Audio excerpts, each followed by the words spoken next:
de opinión. Justicia en Democracia. Un espacio de información, orientación y asesoría jurídica para garantizar sus derechos. Abogados, juristas, expertos darán respuesta a sus dudas legales. Justicia en Democracia, buscando una sociedad justa. Justicia en Democracia con Verónica Rosero y el acompañamiento del Colegio de Abogados de Pichincha por Democracia y Democracia TV. Bienvenidos.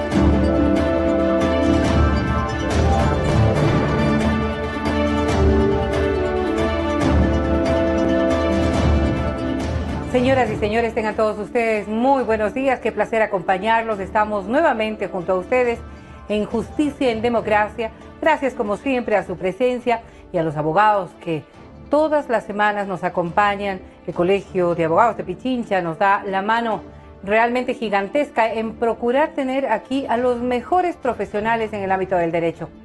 Yo tengo hoy el placer y el orgullo de presentar a nuestra invitada del día de hoy, la doctora Paulina Araujo, con quien vamos a hablar de un tema que nos interesa muchísimo y me dicen que es delitos contra la integridad personal.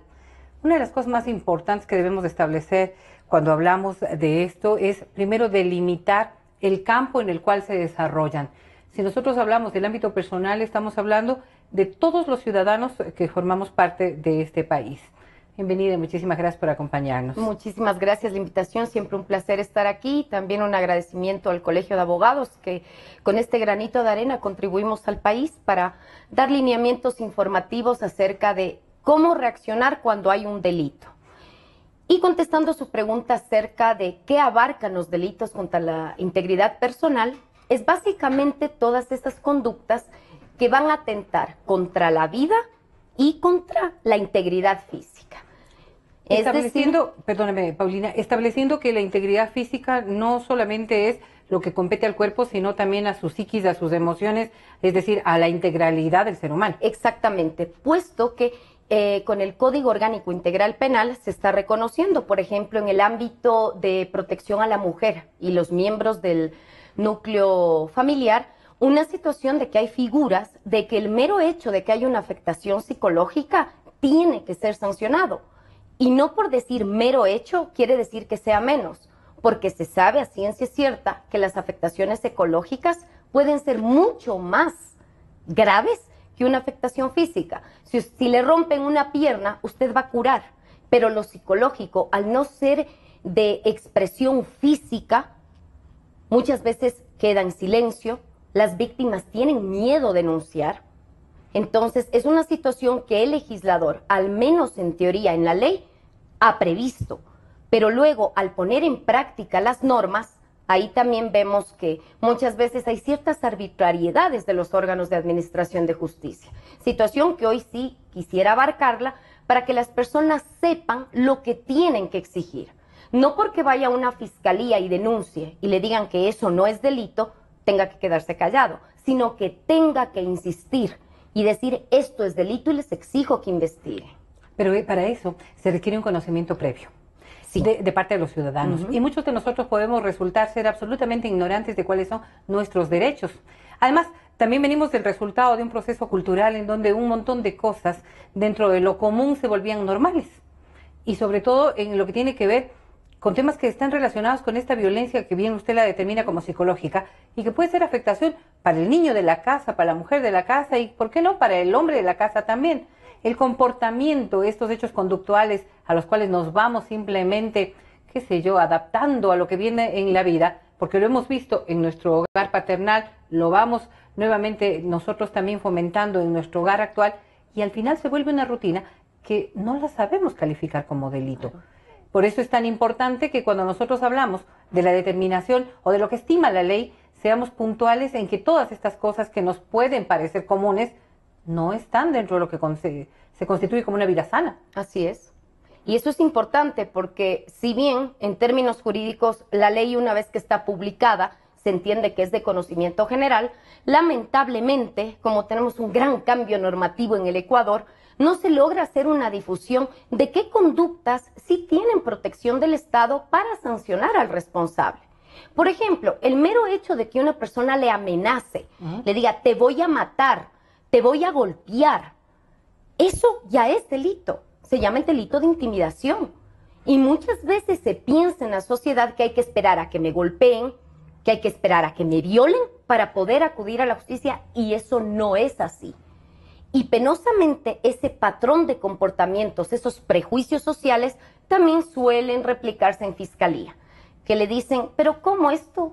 Esto no es delito, si solo le está amenazando. Pues ahí hay que decirles, hay el delito de intimidación que concretamente está contemplado en el Código Orgánico Integral Penal en el artículo 154, en donde uno tiene que exigir que Fiscalía investigue.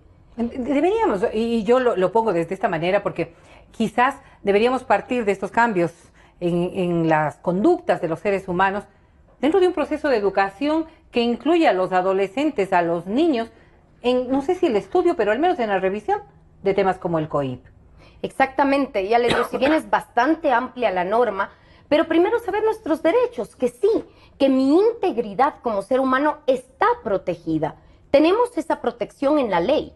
Tenemos que conocerla y adicionalmente exigir a las autoridades que hagan una investigación seria. Vamos entonces, desde el artículo 151, si yo no estoy mal, se establecen ya estos derechos y por lo tanto cualquier interrupción a ellos vendría a ser una afectación. ¿Qué es lo que se señala en principio dentro del COIP y que establece una necesidad que nosotros conozcamos? Bueno, el primer delito al que ya me he referido y que la mayoría de personas desconocen es esta intimidación. El hecho de que a usted le amenacen o le intimiden a través de que se va a cometer en usted un delito, ese mero hecho ya implica una conducta delictiva que tiene una pena de 1 a 3 años. Más allá de las circunstancias en las que se dé, porque podrían decir, es que fue una reacción de la agresta, por ejemplo. Y una cosa le voy a poner en antecedente tan solo. Hemos visto en las últimas horas los hechos lamentables que se han dado, ¿no es cierto? Y vemos además enfocados en casos muy puntuales de nuestra sociedad, conflictos en donde ya la violencia pasó de ser verbal a ser efectiva.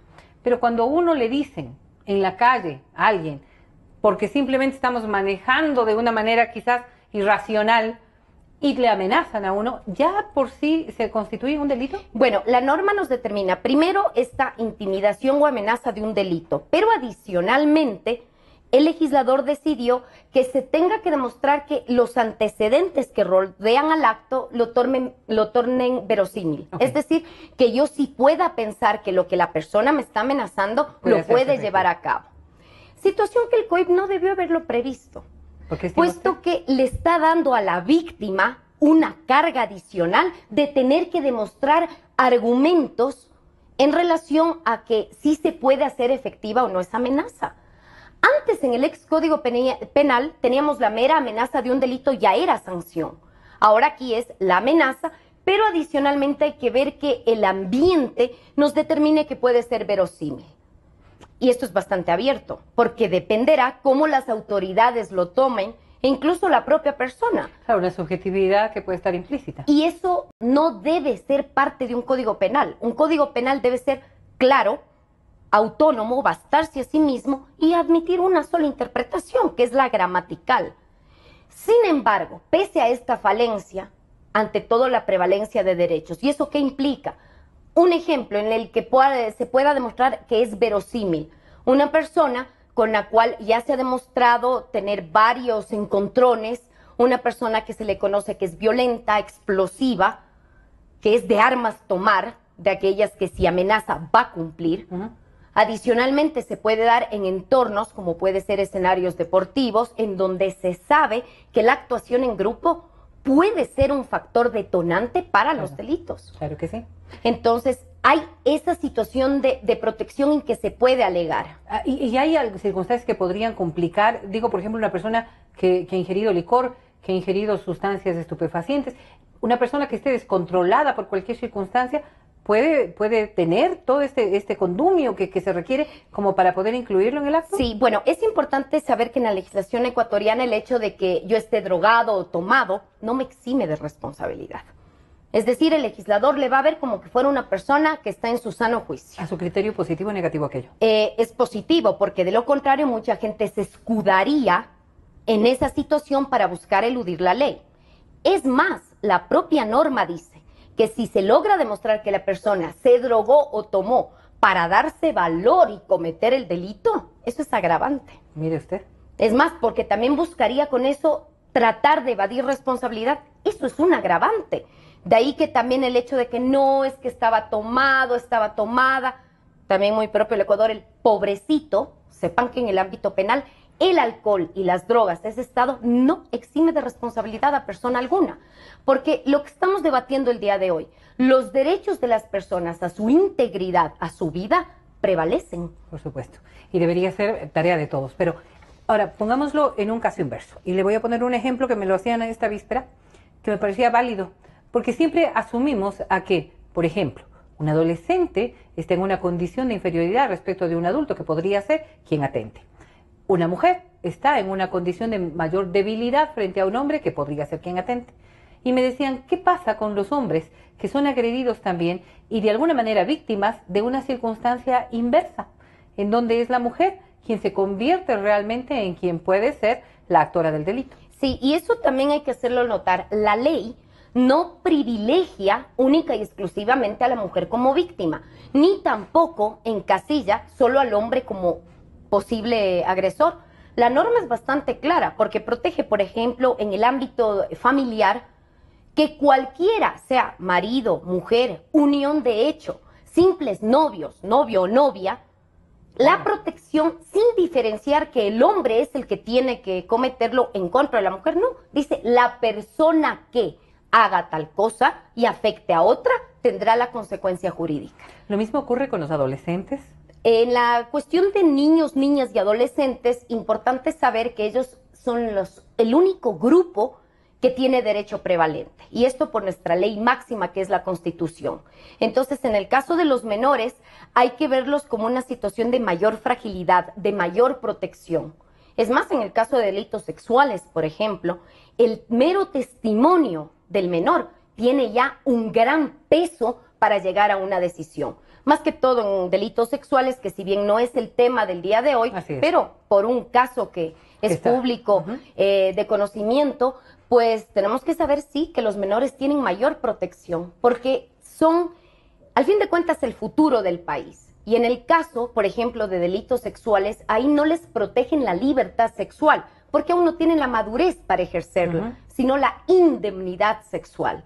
Porque son criaturas que todavía no pueden saber si se someten o no a un acto sexual y básicamente el que tiene el control es el agresor o la agresora, los que les va envolviendo, los que quizás le llegan a hacer pensar a la criatura que es normal lo que están haciendo con su cuerpo. Y ojalá podamos abordar ese tema en una próxima, porque me parece que es fundamental que la ciudadanía también pueda tener algunas ideas claras de cómo se maneja el tema legal en ese ámbito.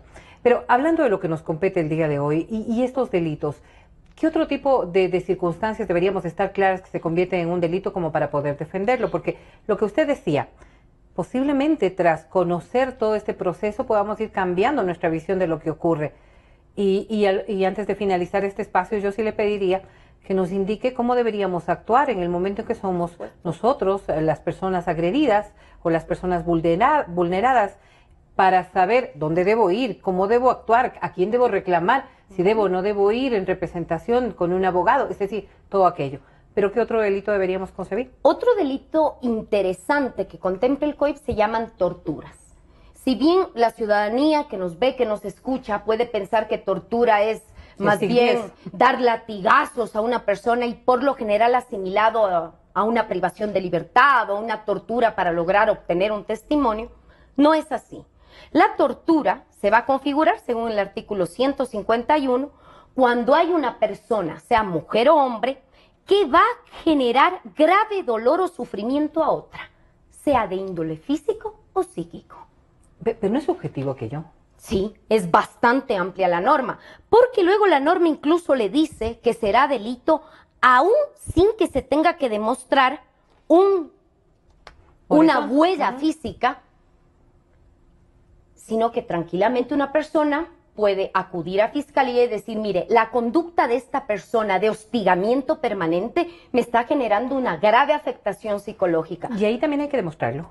Claro, todo lo que yo voy a denunciar, si bien fiscalía tiene que actuar todos los indicios que luego serán pruebas, todo lo que yo entiendo es delito se va a someter a un proceso, y eso es importante que lo tengan presente. No solo es el hecho de ir a fiscalía y dar esta noticia del delito, sino que va a haber una investigación en marcha, a la persona a la cual yo le estoy acusando igualmente tendrá que ejercer su derecho a la defensa. Sin embargo, ya el hecho de que alguien le someta a tratos que le pueden implicar a usted un hostigamiento que le lleve a un grave deterioro físico o psíquico, es delito, es el delito de tortura y tiene una pena de 7 a 10 años. Claro, no es cualquier cosa. Mire, puede ocurrir, y se subsumiría aquí, y se han dado varias denuncias en este sentido, lo que pasa en un hostigamiento laboral. Claro. Cuando a una persona quieren que renuncie, pero simple y llanamente buscan la manera de todo el tiempo hacerle la vida imposible, que hay gente que llega a un nivel de estrés y ansiedad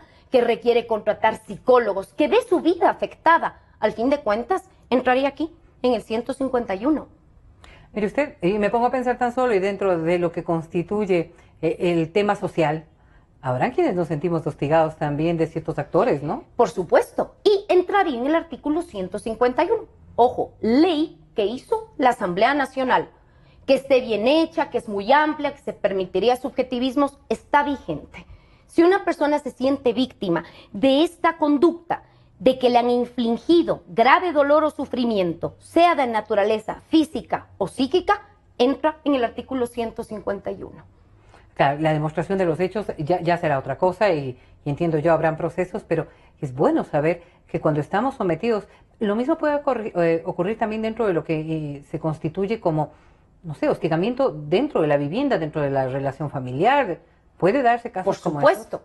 Por supuesto que sí, sea este delito de la tortura o ya la conducta específica de causar daño psicológico en el entorno intrafamiliar, que sería más bien en el grupo de los delitos de violencia intrafamiliar que buscan proteger a todos los que son parte del entorno. Insisto, no necesariamente tiene que ser marido, mujer e hijos, puede ser pareja o expareja. La norma incluso llega al punto, por ejemplo, un exnovio, una exnovia, que no ha habido la madurez suficiente para dar por terminada la relación y hay un hostigamiento que está menoscabando. Esto es lo importante al hablar de la prueba, que hay efectivamente un desmedro de la psiquis de la víctima o un desmedro físico.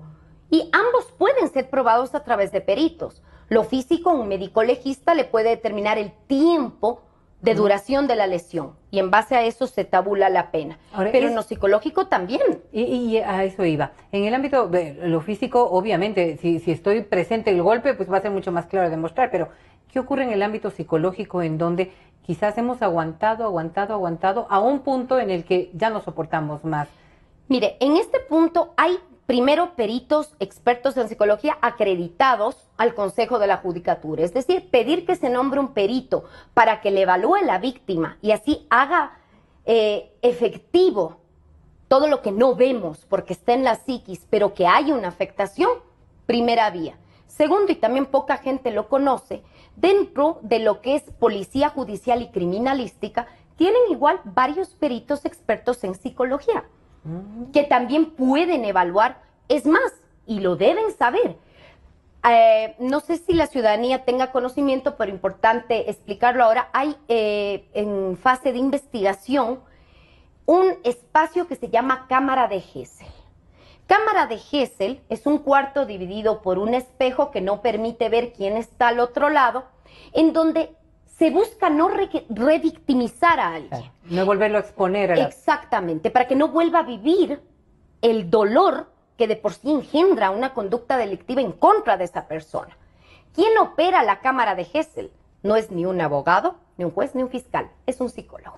Claro, habrá que entrar precisamente con un profesional que pueda determinar. Exactamente, mire, yo conozco personas de la Universidad Católica que se han graduado de psicología clínica y ahora trabajan en fiscalía, en el Ministerio de Justicia. Es decir, sí contamos con la infraestructura y por eso no tenga miedo. Si usted siente que hay una afectación interna por un ambiente hostil que le está menoscabando su vida digna, libre de cualquier tipo de violencia, acuda a las autoridades. No piense que porque no se ve es que está bien. No, con más razón, porque son lesiones internas que luego le puede ir menoscabando en varias decisiones que usted tome en la vida, cuando obviamente la ley le protege. Y eso es lo importante de estas entrevistas, hacer notar lo importante del ámbito psicológico. Porque quizás de ahí parte el hecho de que no entendamos de que nos están afectando en un derecho, es decir, que hay un cometimiento de un delito. Exactamente. Quizás muchas personas que nos están escuchando ahora pueden empezar a, no sé, pues, dar una retrospectiva de lo que ha sido su vida y determinar que han sido también víctimas. Pero si una persona no se concibe, hay un tercero que podría señalar el cometimiento del delito. Especialmente cuando hablamos de menores de edad. Si es que hay un menor de edad que ha sido víctima, obviamente sus representantes, tutor, curador, sus padres, son los que tienen que poner en conocimiento a Fiscalía. Pero adicionalmente hay que saber que todos estos delitos se llaman de acción pública. ¿Qué quiere decir esto? Que el fiscal que empiece a investigar puede actuar incluso de oficio, sin necesidad de que usted tenga que ir a poner una denuncia, sino que por cualquier vía tenga conocimiento que hay una persona que está sometida a estos tratos que al fin de cuentas lo están denigrando como ser humano. Le voy a poner un caso clarísimo, porque uno mira todo el tiempo circunstancias que se dan y que son transparentadas a través de los medios de comunicación, hechos de estas discrepancias en la familia, en donde podemos encontrar una mujer que está siendo maltratada por su pareja. Y hay un tercero, una vecina, cualquier persona que hace la denuncia. Pero la víctima no se victimiza, es decir, no asume. Hay el cometimiento de un delito y por acción pública se podría... Sí, y Fiscalía tiene que seguir el trámite. Lo que nos corresponde es que nos convirtamos todos también en defensores de estos derechos, más allá de si las circunstancias permiten que la víctima lo pueda hacer o no. Exactamente. Eso sí, tenga presente que con el COIP ya no hay obligación de denuncia. Es decir, una persona que conoce de un delito, la norma dice puede ponerlo en conocimiento de las autoridades, no debe. Porque si nos obligaran que debamos denunciar todos los delitos que constatamos, nos todos seríamos delincuentes por omisión del Ecuador, la verdad sí. Nos vamos a ir a una pausa, vamos a retornar en contados instantes aquí en Justicia en Democracia. Donde hay poca justicia, es un peligro tener razón. Francisco de Quevedo.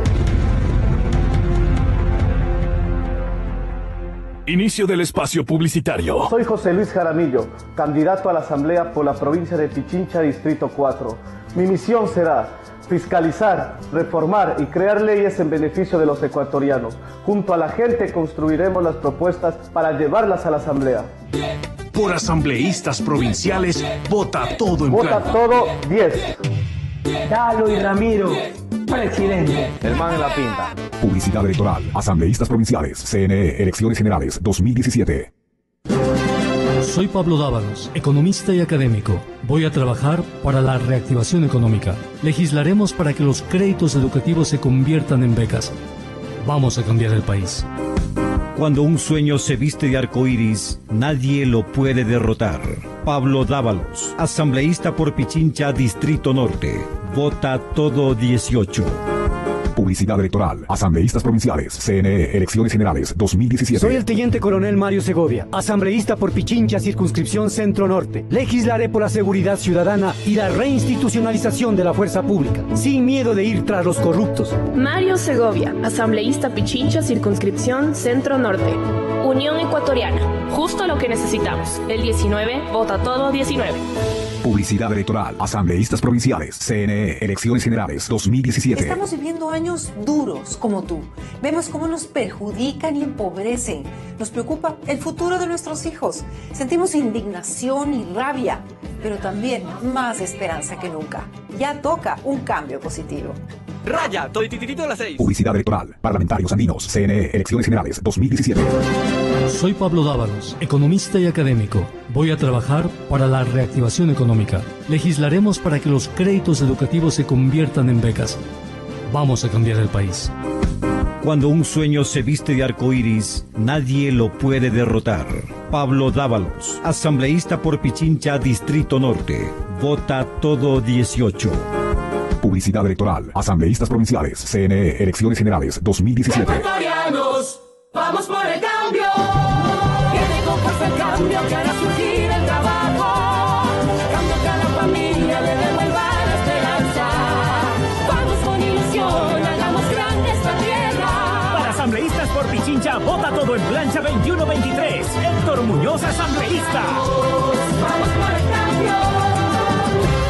Publicidad electoral. Asambleístas provinciales. CNE. Elecciones Generales 2017. El pueblo ya tiene definido su voto. Aquí la 10 es todos somos de la 10. Dalo Bucaram es la mejor decisión de todos. Es el único candidato que ha tocado mi puerto para preguntar mis necesidades. Lo veo en mi barrio y con mi pueblo. Por eso él nos entiende, él es de los nuestros, el man en la pinta. La nueva fuerza del cambio ha llegado. Dalo y Ramiro, presidente. Publicidad electoral. Presidenciales. CNE. Elecciones Generales 2017. Soy el teniente coronel Mario Segovia, asambleísta por Pichincha, circunscripción Centro Norte. Legislaré por la seguridad ciudadana y la reinstitucionalización de la fuerza pública, sin miedo de ir tras los corruptos. Mario Segovia, asambleísta Pichincha, circunscripción Centro Norte. Unión Ecuatoriana, justo lo que necesitamos. El 19, vota todo 19. Publicidad electoral. Asambleístas provinciales. CNE. Elecciones Generales 2017. Estamos viviendo años duros como tú. Vemos cómo nos perjudican y empobrecen. Nos preocupa el futuro de nuestros hijos. Hemos sentido indignación y rabia, pero también más esperanza que nunca. Ya toca un cambio positivo. Raya, estoy tititito a las 6. Publicidad electoral. Asambleístas nacionales. CNE. Elecciones Generales 2017. Soy Pablo Dávalos, economista y académico. Voy a trabajar para la reactivación económica. Legislaremos para que los créditos educativos se conviertan en becas. Vamos a cambiar el país. Cuando un sueño se viste de arcoíris, nadie lo puede derrotar. Pablo Dávalos, asambleísta por Pichincha, Distrito Norte. Vota todo 18. Publicidad electoral. Asambleístas provinciales. CNE. Elecciones Generales 2017. Ecuatorianos, vamos por el cambio. Viene con fuerza el cambio que hará surgir el trabajo. Cambio que a la familia le devuelva la esperanza. Vamos con ilusión, hagamos grande esta tierra. Para asambleístas por Pichincha, vota todo en plancha 21-23. Patricio Donoso, asambleísta. Vamos por el cambio. Publicidad electoral. Asambleístas provinciales. CNE. Elecciones Generales 2017. Soy Pablo Dávalos, economista y académico. Voy a trabajar para la reactivación económica. Legislaremos para que los créditos educativos se conviertan en becas. Vamos a cambiar el país. Cuando un sueño se viste de arcoíris, nadie lo puede derrotar. Pablo Dávalos, asambleísta por Pichincha, Distrito Norte. Vota todo 18. Publicidad electoral. Asambleístas provinciales. CNE. Elecciones Generales 2017. Fin del espacio publicitario. Desde el Distrito Metropolitano de Quito. Cadena Democracia. La radio de la gente. Justicia, la voluntad constante y perpetua de dar a cada uno lo que se merece. Platón.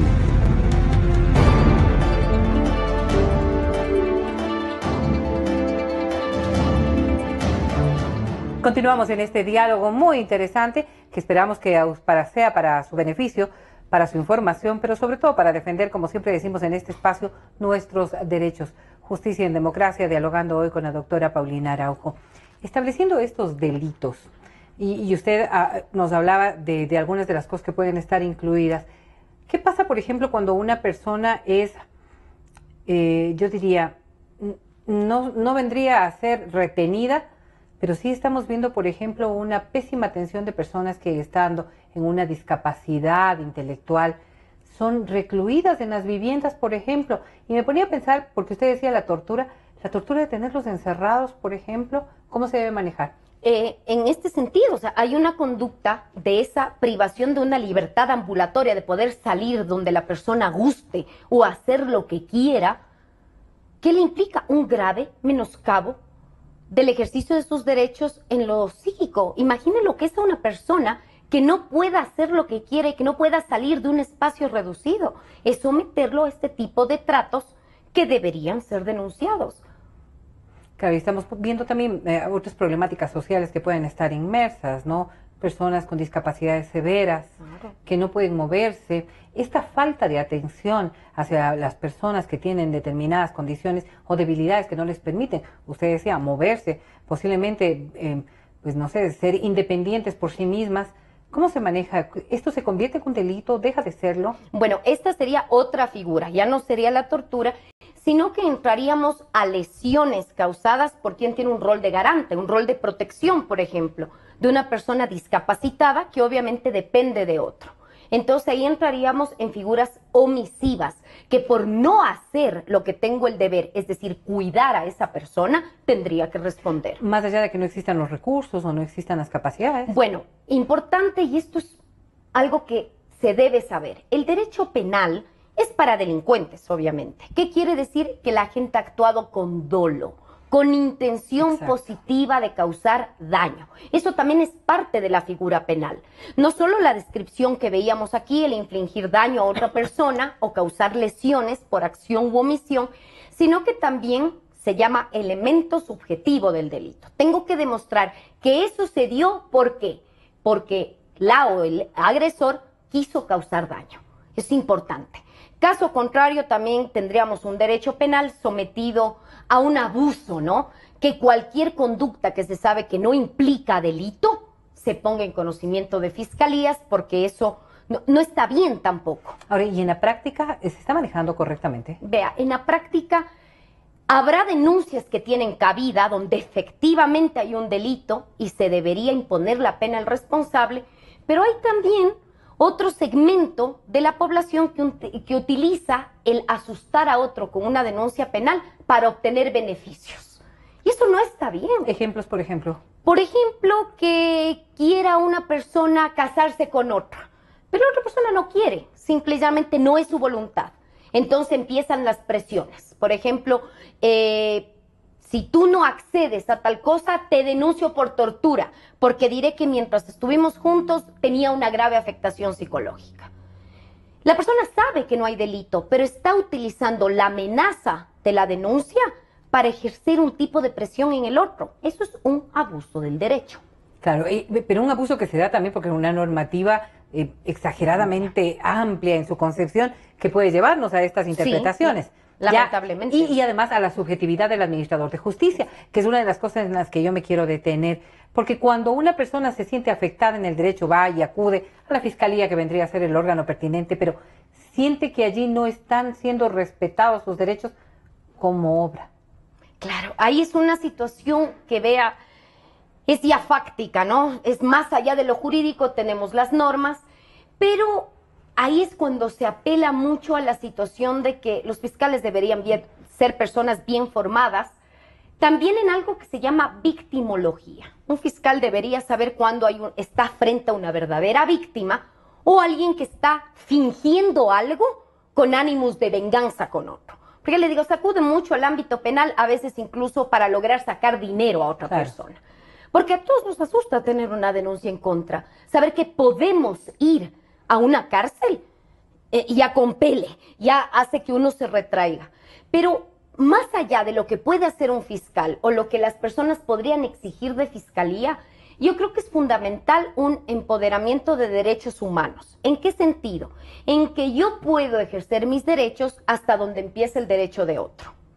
Solo con esta premisa yo ya podré saber cuándo debo denunciar, que sea justa la denuncia, cuándo no debo mal utilizar la vía penal y adicionalmente del lado de las autoridades, cuándo incluso actuar con rapidez para evitar que esa víctima luego sea sometida a malos tratos por haber puesto la denuncia, precisamente, claro, por haber revelado muchas veces algún secreto que se guardaba, que eran esos malos tratos. Entonces, Fiscalía, especialmente en esta protección de la integridad personal, en su esfera física y psíquica, debe saber que la actuación debe ser inmediata. No ganamos nada denunciando si tenemos un proceso de 1 año o 2. Porque eso va a desmotivar a la gente que acuda a la justicia. Por supuesto. Tiene que ser rápido, pronto, efectivo. Porque además las complicaciones y las consecuencias de aquellos actos podrían ser realmente dramáticas en la medida en que va resolviéndose un caso. Quizás muchos de los ciudadanos que nos escuchan ahora, que han tenido que enfrentar de una u otra manera un proceso de esta índole, pues piensan que es una pérdida de tiempo. Sí, y yo creo que incluso profesionales del derecho le podemos decir que sí duele ver que las autoridades de la justicia no tienen vocación de servicio. Muchos incluso están pendientes del horario, de poner la huella para que los vean que están trabajando, pero incluso no tienen empatía al tratar con el usuario. Cuando al fin de cuentas esta área de lo penal está tratando con gente que ha sufrido, que está sufriendo un menoscabo en sus derechos. Es un área de vocación. Sí, pero ¿qué hacer? Ustedes me dirán, bueno, deme una herramienta como para no solo ver las falencias, sino exigir que la norma se cumpla. ¿Y qué hacer? Esto. Usted tiene que empoderarse como ciudadano de saber qué leyes tenemos vigentes. Y no deje que le digan que no, ni que le hagan retrasos. Exija, quéjese. Si es necesario, lamentablemente se pensaría que el servicio público debería uno no exigirlo, porque lo tiene que recibir. Pero si tiene que hacerlo, hágalo. ¿En la misma instancia? En la misma instancia o a través de lo que se llama Consejo de la Judicatura, uno puede poner una queja. Tal vez me digan, no, la queja también va a demorar, pero créanme que mientras más personas se quejen de una deficiencia del sistema, el sistema va a tender a mejorar. Ahora, en todo este proceso y bajo toda la explicación que usted nos ha dado, el COIP merece cambios. Sí, y urgentes. El COIP, desde un punto de vista técnico, aquí ya no hablo ni de política ni de grupos de gobierno que propiciaron esta norma. Desde un ámbito técnico, el COIP tiene normas muy amplias, muy mal redactadas, que se prestan no a una, sino a varias interpretaciones. Y eso puede dejar a víctimas sin protección y a otras personas que sin ser víctimas buscan réditos a través de mal usar la vía penal. De ahí que se debía legislar con responsabilidad, saber cómo se hacen las leyes penales. Hay quienes estiman que los parlamentarios deberían tener un claro conocimiento jurídico para ejercer estas funciones. Hay quienes señalan que con tener buenos asesores o dejarse asesorar, las cosas podrían cambiar. ¿Estas reformas al COIP deberán estar en manos de la próxima legislatura? Sí, es más, no sé por qué esperar a la próxima. Hay reformas tan urgentes que requiere el COIP que deberían ser tratadas hoy. Por ejemplo, en el ámbito de violencia intrafamiliar. Antes, el ex Código Penal y que se fusionaba con la ley en contra de la violencia de la mujer, nos daba comisarías, de tal manera que si alguien tenía una afectación, iba y en ese instante le daban, por ejemplo, una boleta de alejamiento para que el agresor o la agresora no entre en contacto. ¿Y qué ocurre hoy? Ahora, con el COIP, todas esas conductas deben someterse a un proceso penal común. Que solo el hecho de poner la denuncia, reconocerla, hasta que el fiscal aboque conocimiento, diga que inicia la investigación preliminar, le puede llevar, con suerte, varias semanas. Y eso es una reforma ya que se necesita. Claro, en la inmediatez en la que se están dando los hechos. Se equivocaron, porque quienes legislaron, más allá de no saber derecho penal, que tampoco lo necesitan, porque sí, podrían tener una buena asesoría, pero asesoría seria. ¿Qué implicaría? Lo que se busca, que quienes estén en asamblea también tengan conocimiento de cómo son los procesos judiciales diarios. A veces tienen teóricos que en su vida han litigado ni han defendido a nadie y se ponen a legislar como lo tenemos ahora. Si teníamos cuestiones que sí funcionaban, ante todo esta la rapidez que se necesita en este tipo de delitos, ¿por qué lo cambiaron? ¿Por qué la novelería? Y bueno, si se equivocaron, 2 años y más tiene vigencia el COIP. ¿Por qué no han enmendado rápido? ¿Por qué no ha sido prioridad de la Asamblea esto? Y usted se da cuenta que no. Más bien le siguen repitiendo que el COIP era la mejor herramienta y que es de las mejores normas que se han aplicado. Y claro, y de este tipo de reformas habrá que nosotros también estimar que de nuestro voto va a depender un montón de cosas de lo que se vaya a dar. Pero en el tema exacto de este tipo de denuncias, se hablaba de un dispositivo que podría alejar a la víctima del victimario, pero son cosas que también van a tomar su tiempo y que no sé si en la inmediatez de lo que significa una agresión, el poner en riesgo la vida de una persona, resulten ser efectivas. Claro que sí, ya le digo, cambios normativos necesitamos, pero mientras tanto, porque no podemos depender a lo que pase a futuro, porque la protección de la vida y la integridad de una persona es hoy. ¿Qué es lo que se puede hacer uno como ciudadano? Exigir a los órganos de administración de justicia. Y aquí usted me dirá, se necesita un abogado para comparecer a estas instancias. Que era la pregunta que le planteaba hace un momento. Pues vean, una denuncia puede ser incluso verbal. Usted no necesita que sea por escrito con firma de abogado, pero por lo que estamos hablando de exigir inmediatez, de que sí hay que poner una queja, si es que hay que pelear para que reconozcan derechos, un profesional, ese es nuestro trabajo. Somos los que estamos cuando tenemos compromiso, porque también hay mis colegas que ofrecen mucho y hacen poco. Justamente le iba a preguntar, si está en manos de ustedes este tipo de reclamos, ¿por qué no se han evidenciado? Ya le digo, de todo hay en la viña del Señor. Para el ámbito penal hay que haberse formado en derecho penal y tener vocación, porque es un ámbito duro, es trabajar con el dolor de la gente. Sin embargo, que usted puede ir y poner una denuncia verbal, puede. Y que usted también puede ir como usuario y exigir que Fiscalía investigue, también. O sea, no se piense que sin el abogado también usted se queda en indefensión. No, es su derecho.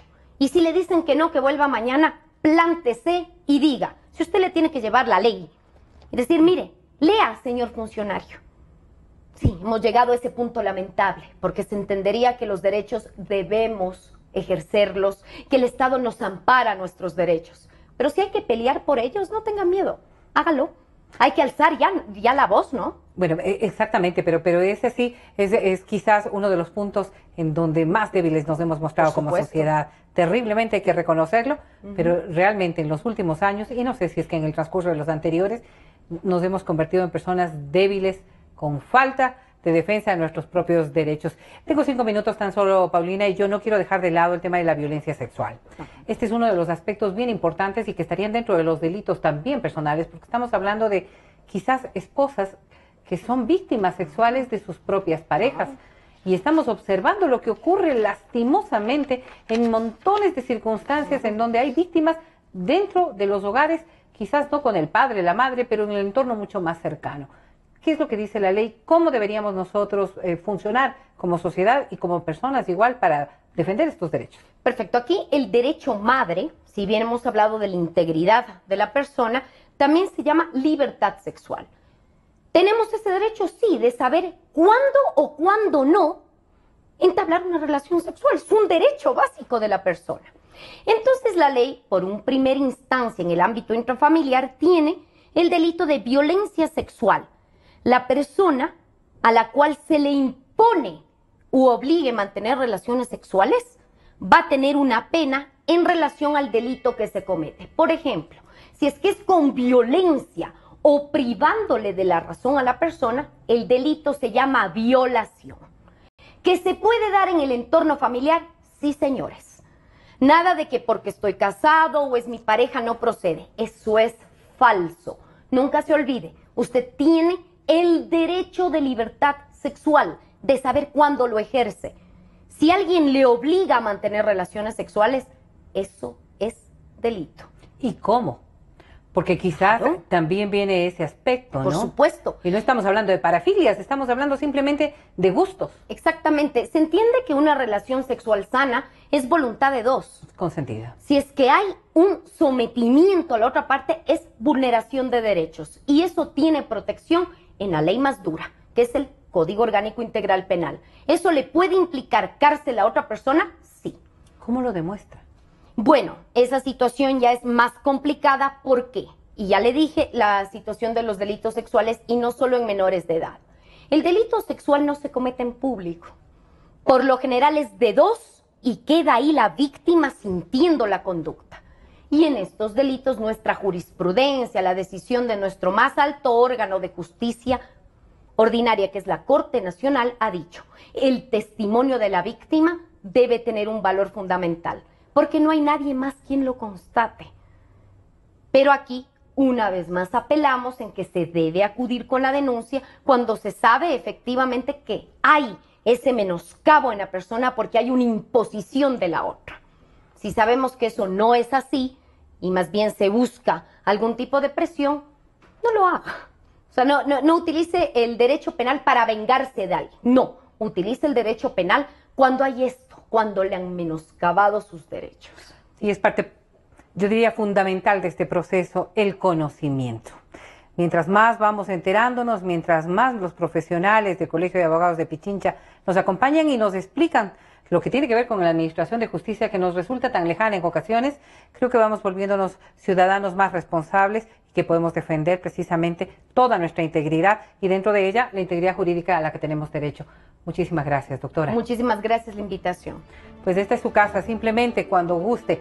Y a ustedes, gracias por acompañarnos. Estamos terminando Justicia en Democracia. Volveremos el próximo día miércoles. Hoy nos acompañó la doctora Paulina Araujo, penalista, y ya ustedes la han conocido, experta en esta materia. Hasta entonces.